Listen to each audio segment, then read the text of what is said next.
everybody and welcome to the funniest tweets. Today we are exploring the Azerbaijan Grand Prix and what it had to offer, which wasn't very much. But I feel like we're all in a little bit of a need. We have a desire for a bit of a laugh, a bit of happiness after this sprint weekend, the first sprint shootout Saturday thing that we experienced as well. I'm sure we'll have a talk about most of this, if not here, but in our podcast tomorrow. But let's try and see the positives by looking at memes.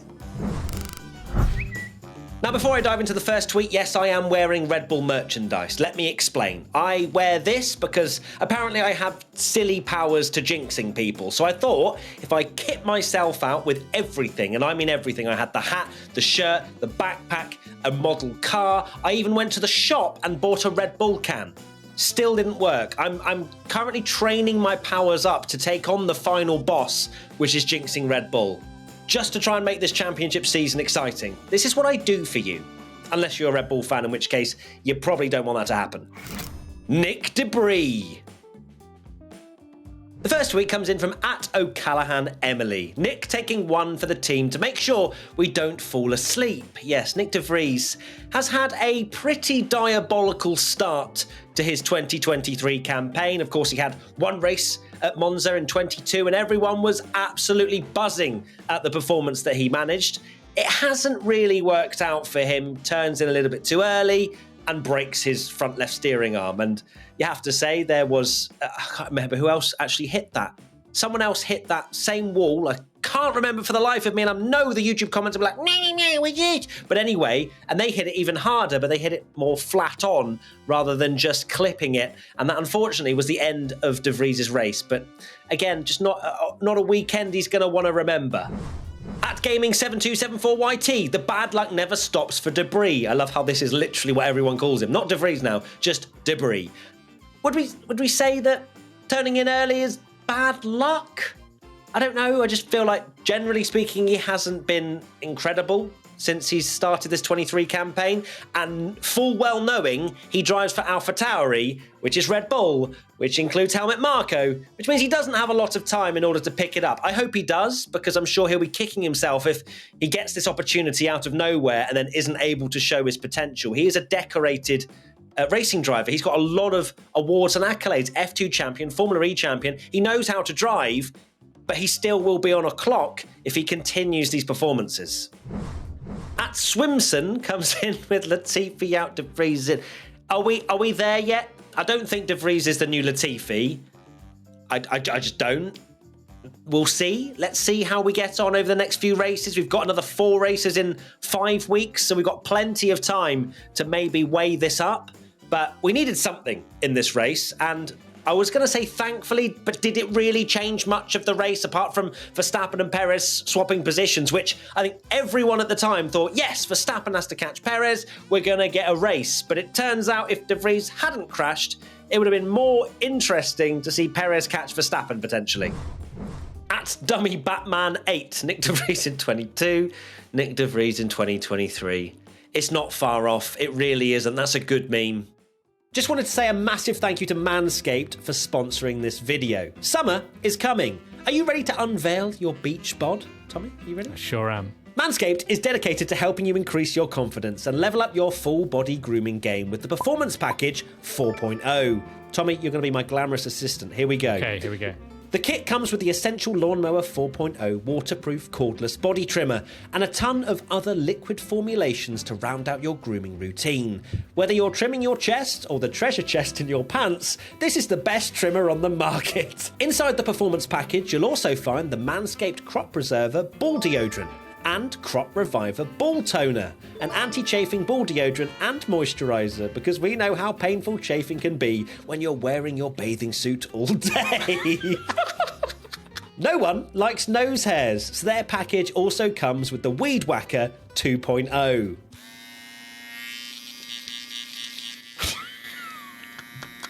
Get 20% off plus free shipping with the code P1MT at manscaped.com. Trim your chesticles with the besticles. Alonso brake balance. We now move on to, of course, the Chad. Fernando Alonso, who, for whatever reason, came over the team radio to suggest that Lance Stroll try his brake balance because it's working so beautifully for him. Didn't work out, did it? At Sidharth_GMG, the journey of a man. Alonso with all other teammates, Alonso with Lance. Now, I made this point during our Twitch watch-along, Matt P1 Tommy, if you don't follow us, we do watch-alongs for both Saturday and Sunday of every Grand Prix weekend. I said that if Fernando and Lance are in the top three, fighting for the victory, fighting for podiums, do we think this man is going to be going over the blower, over the radio to say, I think Lance should try this to make him go faster? No. I also need to know how much Lawrence Stroll is paying Fernando Alonso to essentially be his son's mentor. That is what we're experiencing right now. The hardened two-time champion Fernando Alonso that is not scared to burn every bridge around him is now some kind of happy teacher for Lance Stroll. Make it make sense. At CMM Carroll, Alonso better for me. I love that. I don't think there was any bad antics there. I'm sure Fernando genuinely meant well. And I was surprised that the commentary didn't pick up on the link of the team radio, and then literally a lap or two later, Lance makes that mistake into the final corner before we go on to the long straight. And they were talking about wind direction. I was going, no, it's Fernando's brake balance. And to be fair, as much as it might work for Fernando, it doesn't necessarily mean it's going to work for another driver. But we appreciate Fernando being a lovely man, don't we? At @moment_, Alonso calculating Stroll's brake balance live. Oh dear, I've never seen that meme before, so that's a new one. Well done, Tia. That is, I highly rate that. Perez versus Verstappen. Okay, we're now on to the fight between the two Red Bull drivers, because that was one of the only kind of interesting things that went on in an incredible snooze fest. At Crystal Horner seeing Max and Checo getting closer together, and we were just about to see Perez potentially trying to make a move on Max into turn one, and then Max comes into the pits just at the same time as DeVries making that error. I was actually a bit surprised to see Red Bull, of course my favourite team, see what I'm doing here, training it up, to pitting Max when there was that chance of a potential safety car. But they brought him in. Maybe they just really didn't want those two to start fighting and Charles Leclerc to get a free victory. But either way, came into the pits, and that was oh God, it was so close. We were so close to having some action, but we didn't get it. At Munford 1999, it only took 3 laps. Now, I know this isn't Perez versus Verstappen, but this is kind of where it fits in, because Leclerc, I know, had pole on Friday and Saturday, and how quickly it went down the toilet both times. As soon as DRS was enabled, they flew through. And this was the only time I've genuinely thought Formula One would be better without DRS. But that was completely and utterly my Ferrari Charles Leclerc fanboy coming out there. There was no other reason for it. It genuinely, DRS does produce better racing. But unfortunately, it was at the expense of Charles Leclerc leading. Like, they are so much slower than the Red Bulls. It is crazy. They chew through their tyres like no tomorrow, which makes me look forward to Miami, where the temperatures are going to be through the roof, which means Ferrari are going to be nowhere. But I'm a Red Bull fan, so it doesn't matter. I'm happy. At _Kibet Clinton, Sergio Perez when it comes to street races. Every Red Bull win he's had has been at a street circuit. He is the king of walls. I don't get it. I would love to understand why he is so good around street circuits and not around anywhere else. Because you wouldn't be able to argue that Baku you can't overtake it. Max literally couldn't get close enough. If Perez is in Formula One in about 5 years' time, when F1 has changed the entire calendar to street circuits, this guy's going to be a multiple world champion. Think about that. At Darius White 04, when Red Bull wins easily again. Yeah, it's sad, isn't it? Because we had a month of no racing. A month, and we were all so hyped for a sprint weekend at Baku. And then one, in my opinion, the sprint shootout, changing of formats thing just doesn't work and is worse than the previous sprint format, in my opinion, because it's 2 separate weekends rather than just one that you can change the complexion of the Sunday race throughout the weekend, but instead it's just a mini championship and then a big championship, and it kind of gives you spoilers to what's going to happen on Sunday with the Saturday sprint, and then you don't even have those changes that happen in the Saturday sprint to go into Sunday because it's a completely different race. So I won't get into that too much because I have rattled on in our podcast about this. But then 2, I don't know what I said 1 and then made the most enormous point and then forgot what else I was going to say. 2 is that we've got Miami coming up, not just because of the temperatures, but also the fact it isn't exactly a great circuit for overtaking. So Red Bull should probably win by a lap. But we're trying to keep our motivations, our happiness up, aren't we? We're trying to cling on to this championship despite it really looking like it's going to be a landslide. But we will try and keep you entertained on P1. We'll try, anyway. At Formula_twist, scenes in the Red Bull briefing tonight. Sergio Perez, hats off to him. Unbelievable drive. This guy, as I said, if it was a whole street circuit calendar, he could be champion. And to be honest with you, he could do a Rosberg this year. Now, I'm not expecting Checo to be faster than Max at the same amount of races from here to the end. I think he will probably lack pace when we get to more traditional non-wall tracks. But 1 or 2 Max Verstappen DNFs, and this is wide open because of how big the gap is between Red Bull and everyone else. Sergio could just slot in P2, P2, P2, P2. Max has a problem, win, 25 points extra, lovely jubbly, maybe 26 with fastest lap. So it can happen, especially if Sergio can turn up at some of these races and win. Miami, it's got walls. Monaco, that's coming up. Could we see Checo championship leader? At Sergio_Dal, what a pace. I love this meme. This is brilliant. This is probably one of my favourite tweets, but it's not my tweet anymore. It's Tommy's tasty tweet that's coming up later. But Serge, well done. This is great. It really does kind of compare Red Bull with 3 wheels and then every other team has 1 wheel. Other random moments. So I've kind of made a sort of miscellaneous random tweets to cover little bits and bobs that happened over the race because nothing really happened apart from tiny things. So we've collated them into this nice little group. So let's get into the first one. Allosaurus_18.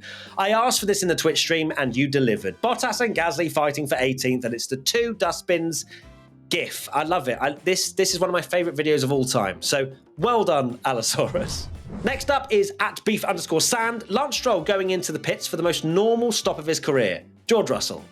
So this was when the safety car came out, I think it was, and Lance was definitely trying to get a slight bigger gap between him and his teammate Fernando further ahead, who was pitting. George was like, absolutely not, my friend, and dives it up what was quite literally a car width and maybe an inch. And to be fair, that's the kind of racing we want to see. It reminded me of years ago when Vettel did it at China. It's good stuff. At Munford 1999, such a thrilling race. Now, I had to include this GIF because so many of you sent it. I was just scrolling through the hashtag P1 Twitter feed. So many of this GIF, which is fair enough because it genuinely was. In the Twitch watch along, we tried to manifest people just going, oh my God, safety car, oh my God, chaos, drama, blah, blah, blah. We got people to spam the life out of it. We had 10,000 people just spamming stuff. Nothing. I wore Red Bull. Nothing. If we don't get chaos at Baku, when are we going to get chaos? So wait, people are all over the pit lane and Ocon's going to pit. They can't. They're not allowed because yeah.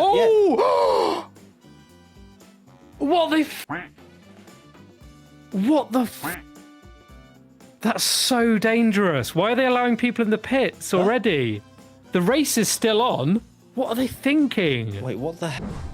At Dana Boetka, when Ocon entered the pit lane. Now, I didn't want to make a full segment of this because there was part of me that, as much as there were some memes that people were flying around with, it kind of just gave me a bit of like a weird feeling because I felt like we genuinely were quite close to something very dangerous happening. So I included one, which is them running away, but I didn't want to do a whole segment on it. But my God, what are we doing here, FIA? I love how the FIA are investigating themselves over that release. So essentially, they've let the photographers and so on, the FIA accredited photographers to get in place on the last lap, I think it was. Even though we all knew, if you watched any of the race, that Ocon was coming into the pits. But it doesn't, even the fact that Ocon had a mandatory pit stop, the race is still live. Anything could happen. Someone could get a puncture on the last lap and come into the pits. Why are they stood on the pit road? What are they doing? I think they were actually, two of the delegates or whatever they were putting a barrier where the pit road was. So Ocon very nearly would have had to come to a halt, which he could have, because the Formula One car is an incredible beast with amazing brakes, but it was sketchy as hell the way some people were jumping out the way. We were very lucky to see no one harmed. At Inferno the Fox, Alonso on signs at turn 6 after the restart. This was a brilliant move from Fernando. I think Carlos said after the race he didn't want to crash into Charles, and he wasn't too bothered about Fernando going past because he doesn't think it would really have affected the results. But Carlos just had quite a mediocre weekend. It's just, again, the start of the season. Where are you, Carlos? We need that rear gunner to Charles, who's on pole. Help him out against the Red Bulls, please. Right, it is Tommy's tasty tweet time. Here he is, the sexy man himself. Tommy, what have you got? What's been your favourite tweet of this absolute dull Azerbaijan Grand Prix? My favourite tweet is from June Seps. I promise I won't always pick a Fernando Alonso one, but it's this one that says, Nando in his cockpit giving Lance a made-up brake balance suggestion. Oh, we love to see it. That whole brake balance thing was unbelievable, wasn't it? How much of you believes that he knew the whole time that brake balance was going to be a bit cheeky? Oh, you just never know, Fernando. Just loves to just cause chaos. If they were fighting for the win, that is absolutely a made-up brake balance, wasn't it? 100%. Thank you, Tommy. See you soon. Love you. Bye. Bye.